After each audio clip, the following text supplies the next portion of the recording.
अच्छा जी, बिस्मिल्लाहिर्रहमानिर्रहीम। फिर से एक बार मीडिया के तमाम दोस्तों का शुक्रिया जो इस केस से जुड़े हुए हैं, वालिदैन की आवाज़ बने हुए हैं, हक़ाइक़ के ऊपर से जो है वो पर्दा हटा के उनको अयां कर रहे हैं। आज ऑनरेबल सिंध हाई कोर्ट में हमारी समाअत थी। आपको पता है कि हफ्ज़ बेजा की हमने एक दरख्वास्त दाखिल की हुई थी और उस दरख्वास्त के हवाले से जब पिछली बार समाअत हुई थी तो मामले के हक़ाइक़ और फैक्ट्स कुछ और थे, और जब तारीख़ आज पड़ी तो उस दौरान बीच में 2 से 3 चीज़ें हुई जो हमने अदालत के सामने रखी। एक तो हमने कहा कि जी बच्ची फ़िलहाल दारुल अमान में है लाहौर के, और मुबैना तौर पे अपनी दरख्वास्त के साथ है, और मुबैना तौर पे ये भी कहे कि जी मैं अलहदा हो चुकी हूँ अपने शौहर से, जिसको शौहर कहा जा रहा है, और तनहा एक तरीके से लवारिस होने की कैफियत के अंदर मुझे दारुल अमान में रखें, चूँकि उसका एक मौक़िफ़ रहा है कि वालिदैन से भी ख़तरा लाहक है। मगर मकसद सिर्फ ये बुनियादी बात बताने का अदालत को था कि इस वक्त जो एक फ़ाइनेंशियल अपकीप होती है किसी बच्चे की, वेलफेयर होती है फ़िज़िकल मेंटल हेल्थ वाइज, कपड़ा खाना दवाई, ये कोई ख्याल करने वाला नहीं है। और वो रियासत की मरून मिल्लत हो गई और वो कह रही जी मुझे दारुल अमान पे रखें, मुझे रियासत अब पाले। ये उसकी करंट स्टेटमेंट है 19 तारीख को जो डेवलपमेंट हुई है। दूसरा, मैंने उनको बताया कि जी एक व्यू फॉर्म कर लिया है पुलिस ने कि चाइल्ड मैरिज एक्ट लगता है, किडनैपिंग लगती है, बच्ची को बाजियाब कराना है। तीसरा, इस हवाले से सिंध हुकूमत ने पंजाब हुकूमत को ख़त भी लिखा है कि ये बच्ची हमें यहाँ पे चाहिए।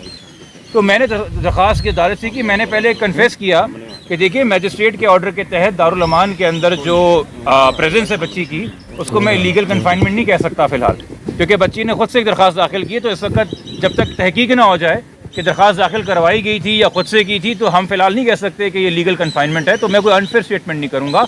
मगर चूँकि बच्ची मुखविया एक FIR में, चूँकि ट्रायल है FIR में, और अब तो जो मरकज़ी मुल्ज़िम है वो भी बेल लेने के लिए यहाँ कराची ही आ गया है, और तफ्तीशी अफसर भी कराची का ही होगा, और हर पेशी पे मुखविया को प्रेजेंट करना होता है। तो अगर स्टेट कस्टडी में दारुल अमान में ही रहना है बच्ची ने, तो बेहतर है कि वो दारुल अमान या चाइल्ड प्रोटेक्शन सेंटर कराची का हो, सिंध का हो, ताकि कम से कम वालिदैन जो हैं उसको कोई फरहम कर सकें सहूलियात, उसके कपड़े दे सकें, खाना भिजवा सकें, पैसे दवाइयाँ कोई चीज़ हो तो मौजूद रहें। और यकीनी तौर पर अदालत इस बात को इंश्योर करेगी, क्योंकि ये मामला ट्रायल कोर्ट ने इवेंचुअली तय करना है, कि ऐसा नहीं कि अगर वो कराची आएगी तो कोई भी उससे मुलाकात कर सकेगा। यकीनी तौर पे वो बच्ची की मर्ज़ी के ऊपर होगा। तो अदालत हो सकता है ये हुक्म जब दे तो उसमें लिखे कि चूँकि हमारा ये रवायत भी है कि बच्ची अगर मिलना चाहे तो वालिदैन से कभी कुछ केसेस में इजाज़त दी जाती है, मुबैना शौहर से मिलने की कभी नहीं दी जाती। ये फ़िलहाल हमारे दलाइल थे, और अदालत से जो कमेंट्स से जो ऑब्जर्वेशंस थी, मैं इसमें कोई हतमी राय कि अभी फ़ैसला क्या आएगा, चूँकि एक स्पेकुलेशन है। प्रॉपर तरीका ये है कि हम हाई कोर्ट के ऑर्डर्स का इंतज़ार करें। कुछ घंटों की बात है, end of the day order आ जाएगा, उसको पढ़ के तमाम आपको पता होगा कि उसमें क्या कंडीशंस हैं, क्या पैरामीटर्स हैं, और तभी हम बात करें। कबल अज़ वक्त कोई खुशी की नवीद सुना देना या कबल अज़ वक्त अफसरदा कर देना, मेरे ख्याल में दोनों ही गैर मुनासिब बातें हैं। जो आपने आर्गूमेंट किए थे और दुआ की दरख्वास्त पढ़ के सुनाई, पुलिस की रिपोर्ट का जो प्राइवेट रिपोर्ट थी वो पढ़ के सुनाई, तो उस पर अदालत की ऑब्जर्वेशन थी क्या? अपनी ऑर्डर नहीं, ऑब्जर्वेशन क्या था? देखिए, अदालत ने ये एक तरीके से सबसे राय ली PG साहब से। आपके ख्याल में बच्ची दारुल अमान लाहौर रहे या उसे प्रोविंस ऑफ सिंध के किसी शेल्टर होम में होना चाहिए? प्रोसिक्यूटर जनरल ने अपनी सबमिशन दी कि जी यहाँ होना चाहिए। उन्होंने एडवोकेट जनरल के दफ्तर से पूछा, उन्होंने कहा जी यहाँ होना चाहिए। उन्होंने IO से पूछा, जो कि साहबका IO है, मगर अब चूँकि नया IO आया नहीं है तो वो कस्टोडियन एक तरीके से फ़ाइल का है, और ये मेरे नहीं, ये तो क्या कहते हैं मरकज़ी मुल्ज़िम के वकील के दलाइल थे कल कि जी ये करंटली कस्टोडियन है। तो मैंने उन्हीं को कहा, मैंने कहा जी कस्टोडियन है, तो उन्होंने कहा भाई तफ्तीश के लिए चाहिए, तो उसने भी कहा कि हाँ जी बच्ची हमें यहाँ पे चाहिए, उसने स्टेटमेंट दिया। तो अदालत ने ये व्यू फॉर्म किया। बट अगेन फ़ैसला क्या है अदालत का? क्योंकि अदालत ने कोर्ट में फ़ैसला नहीं सुनाया है, अदालत ने कहा है during the course of the day. मगर जो मेरे ख़्याल में एक व्यू फॉर्म है, और जो एतराज़ था मुल्ज़िम के वकील को, एक तो उन्होंने पहले एतराज़ किया कि ये चल रही है हफ्ज़ बेजा की कार्रवाई, वो कह रहे हैं जी मेरे बैंक अकाउंट फ्रीज़ हुए हैं, जिसका इस केस से कोई लेना देना नहीं था। उसमें जब अदालत ने कहा कि ठीक है भाई, अगर कोई बैंक अकाउंट फ्रीज़ हुआ है हमें लिख के दे दीजिए, हम इसके ऊपर कर लेते हैं कार्रवाई, अगर आप कह ही रहे हैं तो उन्होंने कहा नहीं जी ज़हीर के नहीं है, शब्बीर के बैंक अकाउंट्स हैं। तो अदालत ने पूछा, आप शब्बीर के तो वकील यहाँ पे है नहीं, आप तो ज़हीर के वकील हैं, तो जो बात कीजिए वो बात हकीकी है। दूसरा, उन्होंने एक बात की कि भाई अगर आप बच्ची को शेल्टर होम भेज देंगे तो कोई हमारे ख़िलाफ़ कोई व्यू ना फॉर्म हो जाए, हम प्रेजुडिस ना हो जाएँ।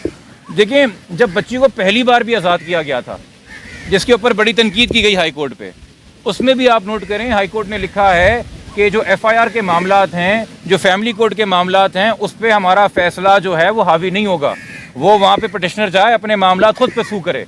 हम यहाँ पे वैलिडिटी ऑफ निकाह पे कोई बात नहीं करेंगे। ये अदालत अपनी जिम्मेदारियाँ जानती है।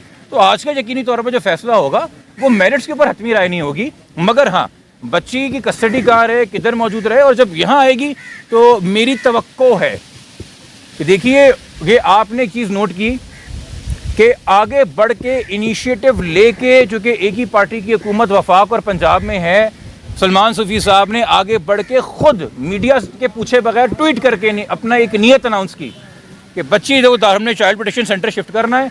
जब वो खुद दारुल अमान चली गई तो उन्होंने कहा जी टाइट सिक्योरिटी के अंदर है, और सिंध अपनी चाइल्ड प्रोटेक्शन ब्यूरो टीम भेजे, अभी तक नहीं भेजी। सवाल है ना, सिंध हुकूमत क्या कर रही है, सो रही है। अब अगर बच्ची यहाँ आती है, अब हाई कोर्ट के ऑर्डर पे आ रही है, उन्होंने अगर नहीं भेजी तो कम से कम हम एक्सपेक्ट करते हैं इतनी होशमंदी, इतनी दानिशमंदी, इतनी बुर्दबारी और इतनी अक्ल समझ कि सिंध हुकूमत इस केस की हसासियत को समझते हुए proper adequate security, proper adequate facility देगी किसी गैर ज़रूरी इंसान को। और ख़ास तौर पे देखें जी, आपके स्टाफ का कोई भी बंदा हो सकता है जिस पर आप नज़र ना रखें, जो करप्शन करके बच्ची को वहाँ उन चीज़ों से एक्सेस दे रहा हो जो कि नहीं देने की होती हैं। तो ये बड़ी जिम्मेदारी दी रही है हाई कोर्ट सिंध हुकूमत को, और हमारी उम्मीद है कि सिंध हुकूमत जो है ये जिम्मेदारी पूरी तरीके से निभाएगी। और इस हवाले से मेरी आप लोगों से दरख्वास्त होगी कि जब एक बार बच्ची यहाँ पे आ जाए तो उसकी आपकी पर वेलफेयर के बारे में सिंध हुकूमत से भी आप लोग दरख्वास्त करें और उनसे भी पूछें कि उनकी क्या जिम्मेदारी और रोल बनता है।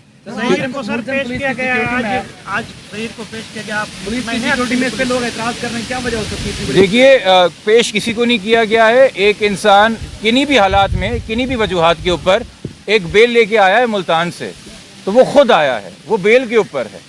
पेश उसे किया जाता है जिसको हथकड़ी होती है, जो अगवा होता है। इस वक्त पुलिस के पास इसका स्टेटस गिरफ्तार का नहीं है, वो तो इसे कभी गिरफ्तार कर ही ना सके। खैर, बेल होने या ना होने से फ़र्क नहीं पड़ता। जब बेल नहीं भी थी तब भी उसको मरकजी मुल्ज़िम को गवाह बना के उसका 161 का बयान रिकॉर्ड कर रहे थे।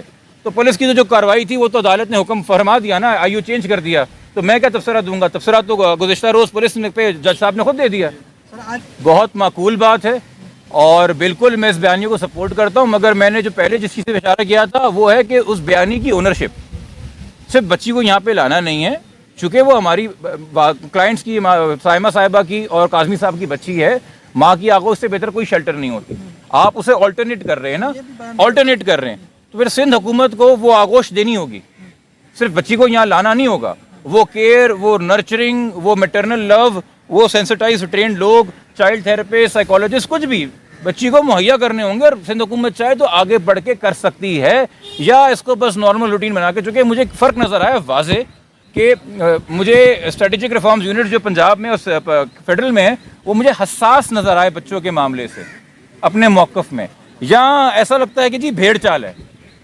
तो जब तक मैं अगेन कोई सियासी बात नहीं करना चाहता, बट ये सूबा VIP कल्चर की बहुत बड़ी मार है जी। ये आम आदमी की, आम इंसान की, एक मुतवसत तबके से ताल्लुक़ रखने वाली मासूम बच्ची है। इसको सिंध हुकूमत अपनी बच्ची समझ के प्यार दे, मोहब्बत दे, इसकी रखवाली करे जब तक ये केस चल रहा है, और जब तक हम फैमिली कोर्ट से जाके इस बच्ची की कस्टडी प्रॉपर तरीके से हासिल नहीं करते, जो हतमी इजाज़त पे फैसला होगा। सर देखिए, अफसोस मैं कहूँ या पता नहीं क्या तब्दील, बताऊँ क्या हो गया, वहाँ कैमरे यहाँ हो गए और ये वाले कैमरे यूँ बढ़ गए। हाँ, सही है। कोई और आपने बात हो गए? शब्बीर का स्टेटस बता दें, कल आपने उसको नामजद करवाया और उसका स्टेटस तो मफरूर का इस वक्त, उसने तो कहीं से बेल अप्लाई नहीं की है। तमाम के तमाम लोग जो पहले से नामजद है, 33-35 लोग, वो तमाम मफरूर हैं, ठीक है। बट अभी मैं आप सबसे कहूँगा, आप लोगों से भी दरख्वास्त करूँगा, खुदा के वास्ते अभी कोई भी हतमी राय देने से पहले इस ऑर्डर के ऊपर बतौर वकील आपसे दरख्वास्त कर रहा हूँ, हाई कोर्ट के ऑर्डर का इंतज़ार करें, उसके बाद अपनी राय दें। जो यहाँ पे कोर्ट रिपोर्टर्स मौजूद हैं वो जिम्मेदारी को समझते हैं। जो नए दोस्त यहाँ पे इस केस को फॉलो कर रहे हैं उनको मैं बता रहा हूँ, जब तक ऑर्डर तहरीर में ना आ जाए, उसको A to Z ना पढ़ लिया जाए, उस पर हतमी व्यू ना दिया जाए। बहुत शुक्रिया, थैंक यू।